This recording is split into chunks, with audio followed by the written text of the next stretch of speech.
Greetings, cyberdogs and citizens of the internet. This is RENDOG coming at you from the crow's nest of the Silkworm Gang Fort in this Let's Play Minecraft Survival series. In the previous episode, we were working on the Goxy Death Drop, and in this episode, guys, we are going to be working on naturalizing the look of the fort from the outside. We are going to be domifying all of the rooms of this bad boy, and it is going to be freaking sweet. Guys, we've got a butt ton of crafting to do, man, and I've got a sweet-ass story to tell you, so sit back and relax with your tasty beverage and tasty snack. Let's play some Minecraft freaking survival. Now, guys, I have been working quite hard on the fort off camera. As you can see, I have finished the crow's nest up here, which is the highest room in the fort currently, and as you can see by the roofs over there, I have been doing a lot of work on the actual roofs to try and make them look as natural as possible. I want to take you guys up onto the top of this roof just to show you exactly what I mean by naturalification of the Silkworm Gang fort. So as we can see, guys, I've literally just added like a dome shape to the top of the rooms to try and make the rooms look more like they're a part of the tree rather than square rooms, you know, branching off of a giant jungle tree in Minecraft. I want the fort to really look like I have built it inside of an ancient giant ass tree, and I think this looks sort of, I think this looks really, really sweet. And of course, this covers the shame of all of the oak wood blocks that are sitting above the ether roof inside the rooms. So it's doing like double work up in here, man. And what I want to do now is do exactly the same thing that I've done for these roofs, but for the floors of the roof, right? So that the rooms look natural when you look up from the ground, up at Silkworm Gang Fort. Say you were down there on the beach or something looking up. I want everything to look as natural as possible. And as you can see, like adding leaves around here and adding this sort of canopy over here, it does make the fort feel a lot more like it's actually inside of a tree rather than rooms built on top of a tree. You know what I mean? It starts to feel more like we actually constructed this fort inside of the tree, which I think is looking really, really sweet. And oh, there's a kitty in here. Hey, what's up? What's up, kitty? You can stay there, man. Keep creepers away from my jazz. Now, guys, what I have done is I have constructed a scaffolding over here out of leaves, and that's going to help us work on the floor of the lobby. I've also created a few more scaffoldings that are going around the fort over here. You can see there's a scaffolding of leaves going over here so that we can work on the floor of our bedroom. So that's what I'm going to be doing in this episode, guys. And while we're working on this, I'm going to tell you guys a sweet-ass story. And it looks like one of the trees underneath the scaffolding that I've set up has decided to grow. So we're just going to harvest its price. Thanks for your leaves, butthole! So as you can see, right, the floor of this lobby looks really, really flat. Looks really, really unnatural. And that is basically our task today, guys, is to try and make these rooms look a little bit more natural than they're currently looking. So let's just fill up these holes of our scaffolding over here. Let's get rid of this weird tree. Go away, man! I don't have time for your ass! Get down there! I'll take your wood, though. Thanks, man. Okay, so what I'm going to start doing is just literally adding a layer of leaves around the bottom over here, and to sort of make like a concave shape, I think. And I'm probably going to have to do the same all the way around the circumference over here too. So it's going to be a lot of hop placing too, and this could get dangerous. There we go. Now, some of you guys have mentioned that that we are using different leaves over here, that we're using jungle leaves and we're using oak leaves on the same tree. But you know what? I actually quite like the contrast that the leaves have between each other. So I'm gonna stick with that. I think I'm gonna stick with that design. But guys, while I get going with this, man, and this is going to take us a long ass time, I want to tell you guys a pretty funny story. You know, I woke up this morning and I was trying to think of a story to tell you guys, and I started thinking about something that happened to me when I was in I think it was my second or third year of high school, right? So I was like 13 or 14 years old. I was still pretty young, and this story, as most embarrassing stories do, involves a girl. And this is one of the most embarrassing things that ever happened to me, in fact, when I was a kid. And it's something that happened to me that took me quite a long time to recover from. In fact, I don't think I actually spoke to a girl for at least a couple of years after this incident. So it was kind of an embarrassing thing, but I look back on it now and it makes me lol. And I'm sure that a lot of you guys have probably had similar experiences to this experience. So this is why I wanted to tell you guys this story. And you guys can hit me up in the comment section of equally embarrassing stories that you guys have been through too. That would be sweet. So I don't feel alone. I don't feel like the only loser. Okay, so where to begin? Right, so this happened in I think it was let's say my third year of high school, right? And when I was in high school, like a lot of you guys know, I was like a nerd. I'll admit it, I was a nerd. I had a brain. I spent most of my time, playing computer games, doing science because science is awesome. Doing drama, doing music, basically doing anything that is against the ideology of a jock. So no sport, no girls, no anything.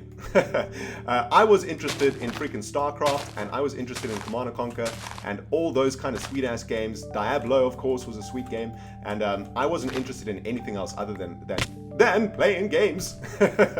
And I was also always in plays, and I really, really loved being in plays, actually. In fact, I actually wrote a play when I was older, in my last year of school, that actually got produced by the school, which was pretty awesome. But this story is about me being in a play, and this play was called Fiddler on the Roof. Now, some of you guys might know this play. In fact, some of you guys have probably been in this play at school. I think it's a pretty popular play for schools to do. And I was always in plays at school, even from my very first year of high school. I always applied. You see on the message board, audition for the play. We have spots available, etc., etc. And I always used to apply. And for my first 2 years at school, I was always like an extra. I was always like a shrub or a bush or a rock, and I never got any of the big parts. But in this particular year, I auditioned for Fiddler on the Roof, and because it's a musical. I was in the choir, and I was a pretty good singer. And because it was a musical, I actually managed to land myself a pretty good part in the play. Now, I wasn't the main part, but I was one of the singing parts. And ow! Man, I keep falling down here. I was basically a pretentious butthole that dressed really smartly. Now, I can't really remember the story of Fiddler on the Roof. Maybe some of you guys who are more familiar with the play know exactly what character I'm talking about. But I just remember the fact that I was a butthole, and I didn't really like my character that much. But it was pretty sweet. I got like a solo. I had to sing like a solo on stage all by myself. That was pretty intense, but I absolutely loved it, and I was really freaking good at it too. And I had about, I don't know, I probably had like 5 or 6 scenes, right? So I wasn't on all the time, but I had like quite a long scene. I had a solo singing scene, which was pretty sweet. And I had a really, really sweet part in that play. And I was really happy because I was quite young, and I probably shouldn't have even been in the play. I was probably too young for the play. But because I had a really good audition, and because I sang really, really well, the director was really, really impressed, and he wanted to use my ass. Actually, erase that line. Does not sound right, especially in a school setting. But anyway, guys, I was in this play, right? And there was a girl in the play too, and she was an extra, and she was a year younger than me.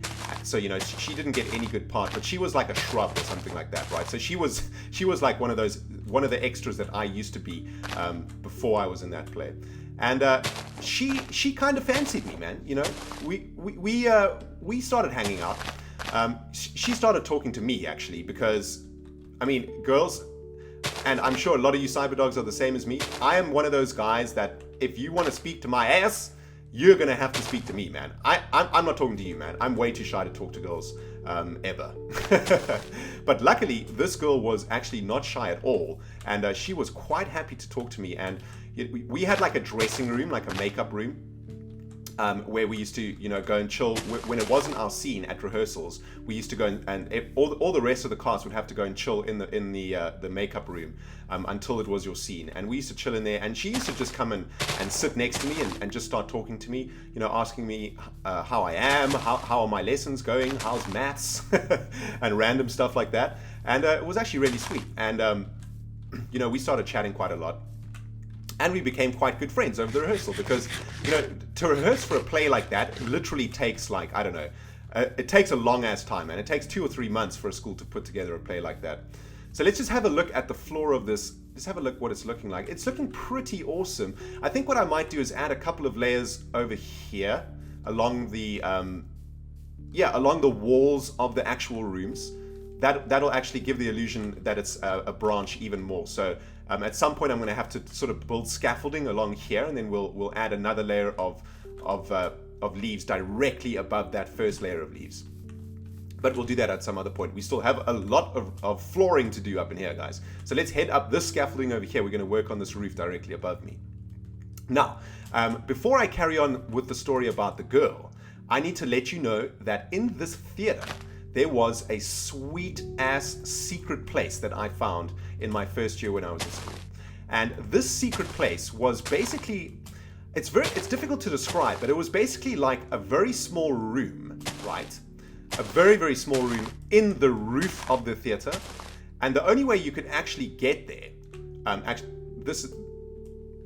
think, yeah, that's fine. The only way you could actually get to that room was climbing up the ladders of the light scaffolding for the theater and climbing all the way up to the top of this light scaffolding, then crawling along like a metal beam type ladder thing, and then going through like a vent basically, and then you would get into this room. And my theory was that this little room was like a storage room for building materials when they were creating the theater, because I mean, there was no direct access to that room at all. And the only way you could get there was doing this ridiculous, dangerous ass crawl through the lighting system of the theater. But I managed to find it one day when I was doing some exploration of the theater. And I found it, and it was an awesome place to go. I guess it was kind of like a fort for me, but it wasn't a fort because I didn't make it. But it was like a place that I used to go and chill when I wanted to go and like be alone. I used to go and read there, and you know, just do stuff like that. In fact, I don't even remember what I used to do in that place, man. I think I just used to imagine stuff, you know, pretend that, I don't know, I was in a spaceship or something. Who knows? But it was a sweet place, and it was like my special place. You know what I mean? I didn't want anybody to know about that place. I didn't want to take anybody there. I didn't even show my best friend that place, man. And you know, I showed my best friend everything. Okay, not everything. I know what you guys are thinking, man. Not everything. But I showed my best friend a lot of stuff. You know, if I used to find like really sweet stuff, like a really sweet place in the mountains, or if I found a really cool hangout spot or something like that, I always used to tell my best friend, and he used to come with me. I used to take him everywhere, man.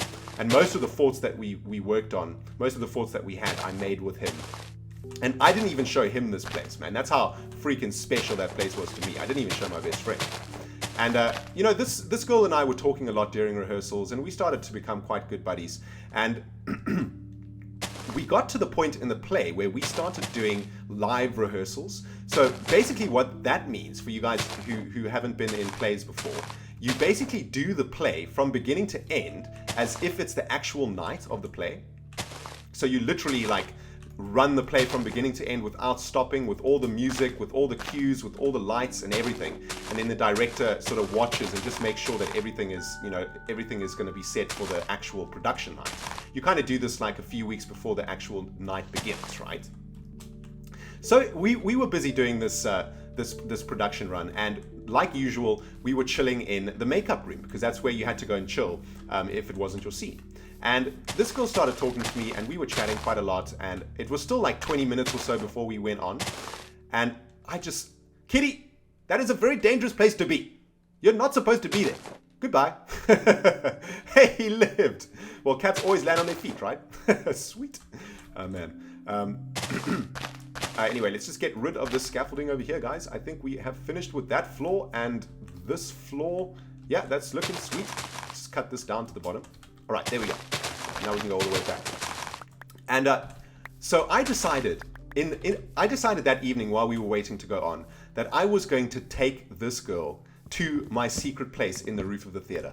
And this was a first, man. No one had ever been to my secret place.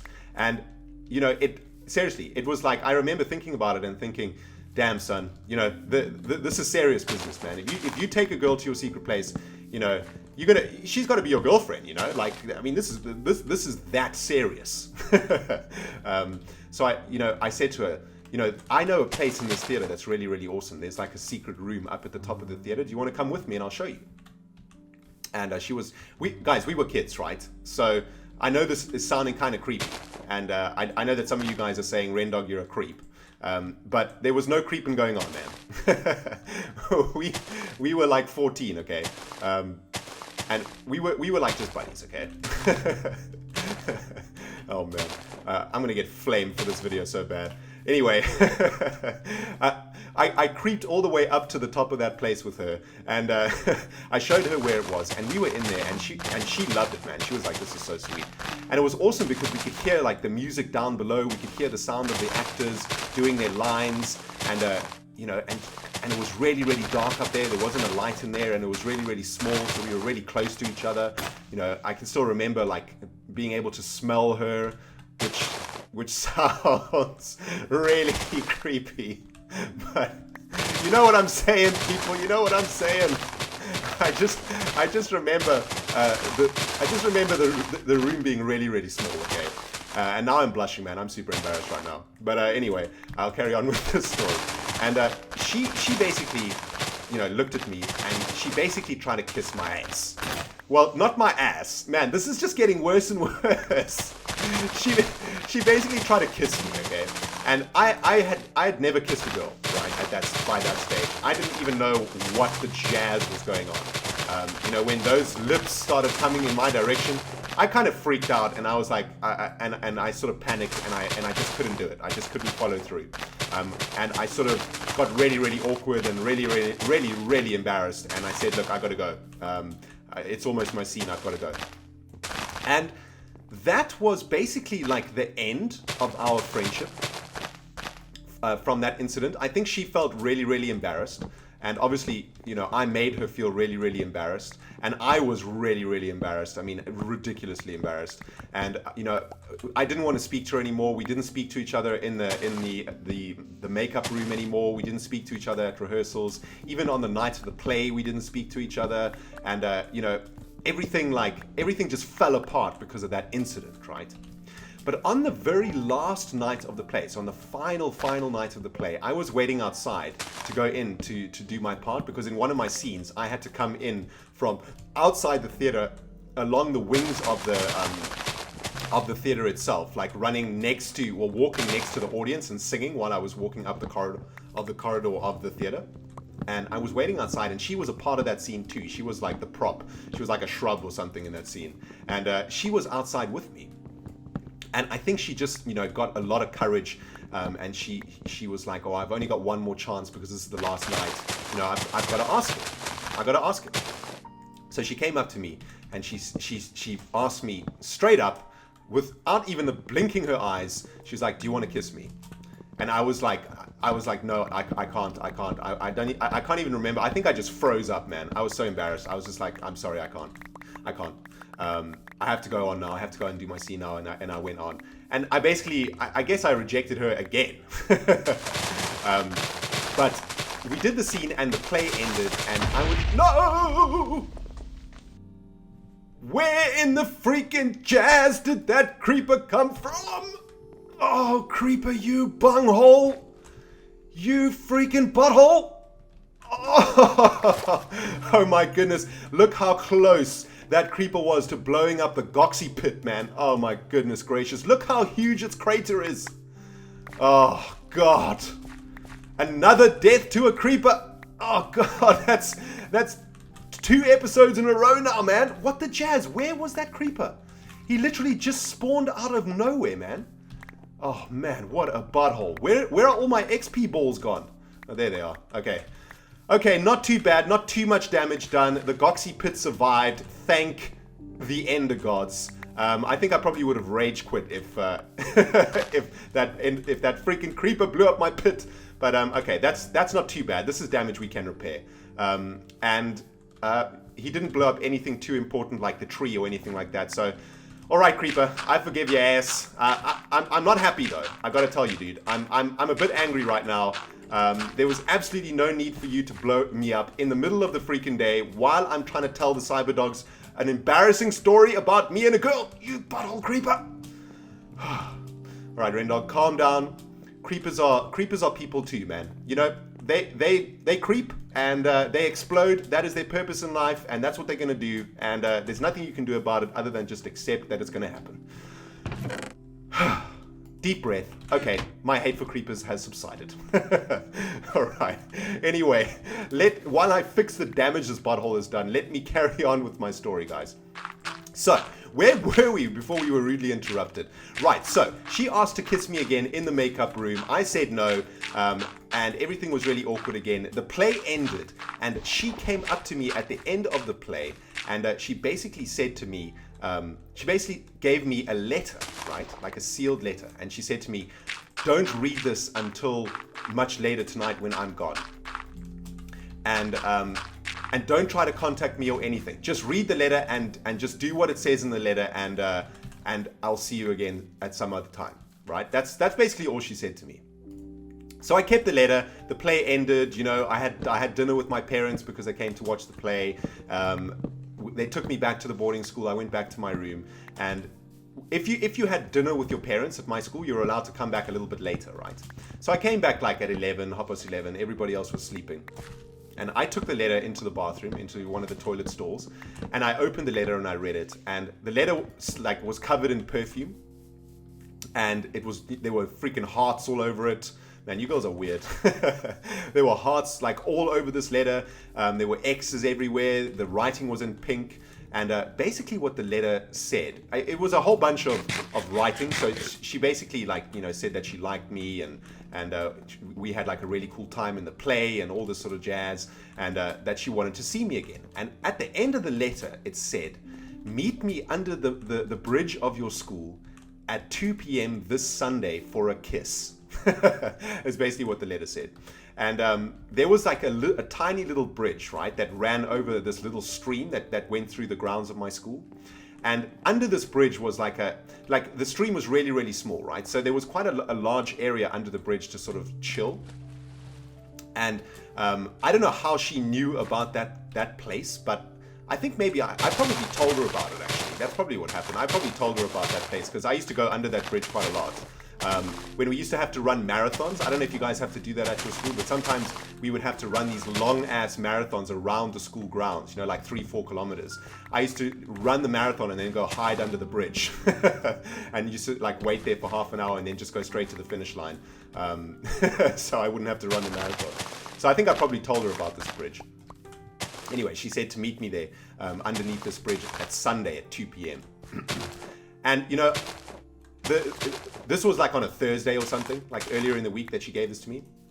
And I thought about it quite a lot, and I spoke to my best friend about it, and he was like, dude, just do it, man. You can kiss a girl. That's so awesome. You should just do it.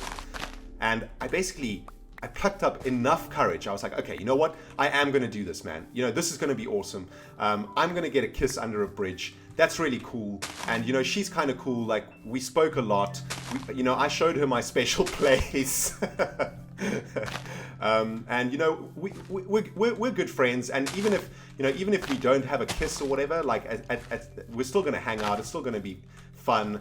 It'll be quite cool to see her again. Blah blah blah blah blah. I basically convinced myself to do it, right? And that Sunday, I woke up super early. I had breakfast. I put on my number ones, which are at our school you had fancy clothes called number ones. And I was looking pretty pimp, man. I had my blazer on. I shined my shoes. I was ready, man. I was gonna make up for being a butthole. I was gonna show her that actually I'm a pretty cool dude. I'm not a loser who freaks out every time a girl speaks to me. I'm gonna show this girl that I can do this, man. I can go under that bridge and I can get a nice, sweet, juicy ass kiss. And I went to the bridge at about 1:30, And I thought to myself, well, I'll go early, right? And I'll just chill there because I want to get there first so that she doesn't have to wait under the bridge. You know, maybe there's like spiders or insects or something down there. So I'll get there first, hang out there, wait for her to arrive. And then, you know, when she arrives, I guess we'll just take it from there. I mean, you know, I don't know what to do, but I guess nature will kick in and I will know what to do. So I got to the bridge, was chilling under the bridge, 1:15, 1:45 came. I was freaking nervous now, man. I was just sort of thinking, I hope she just comes, you know? Like, I hope she just comes now. I'm tired of this, man. I'm tired of waiting. This anticipation is killing my ass. And 10:1 came, still nothing. 10:2 came, nothing. 5:2, nothing. 2 minutes to 2, nothing.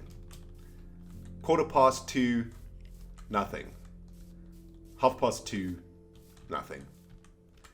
3, nothing. And that was it, man. That was the end of that. She never came under the bridge. She never arrived. I never heard from her again. Never saw her again. And I think that she actually did it out of revenge. And I wouldn't be surprised if she did, because I was a butthole. Either that or she was just really nervous and maybe she didn't arrive. But basically, you know, it didn't happen. And I was quite sad at the time. And like I said in the beginning of the video, I was traumatized about girls after that, and I didn't speak to girls for a long ass time after that, man. I just went straight back to playing computer games. But anyway, guys, yeah, that was my first extremely embarrassing moment. Firstly, being asked to kiss a girl just before going on to do a scene in a play, and secondly, being you know, stuck up under a bridge, hoping to get a kiss under a bridge, and then the girl not actually arriving ever. You know, that is some embarrassing jazz right there, man. Rejection! Oh, God! But it's all good. It's all good, guys. All right, so I have just come down to the beach over here, guys, to have a look at what the Silkworm Gang fort looks like from down here. And I gotta say, that is looking pretty damn Pimp McDaddy, man. Look at that. I am loving how the levels look. I love how the different levels go down, all the way down to the lobby, then up to the bedroom, then up to the crow's nest. I really like how the windows are shaped. What I think I'm going to do is add a circumference of leaves all around the bottom layers of each of the rooms. I think that's going to add a lot more to it. But I don't know, what do you guys think? Do you guys like the fact that the windows are sticking out of the leaves? Or do you think that we should try and hide those windows inside the leaves even more? Man, that looks so freaking pimp, man. I am loving that. And we can see the stairs going up there, and the vinage curtains will soon be hanging over there. That is looking absolutely epic. Oh man, I don't even know what to say, man. This is the first time we've seen the fort from this angle, and after it being done quite well. But here comes the freaking rain, and I think this is a good moment to say goodbye, my cyber diggity dogs. I'm gonna go and lick my wounds thinking about that embarrassing ass story, and I hope you enjoyed it, guys. I hope you enjoyed the work that we've done to the Silkworm Gang fort today also, and I cannot wait to see you in the next video, where hopefully we can start working on the Silkworm railway station up in that tree to the left of the Silkworm Gang fort. Guys, if you enjoyed this episode, hit that like button. If you haven't subscribed yet, hit the subscribe button, or I'm gonna get angry with your butthole, and you do not want to see me when I am angry. Guys, this has been Rendog playing Minecraft Survival. We will see you in the next episode. Goodbye, my friends.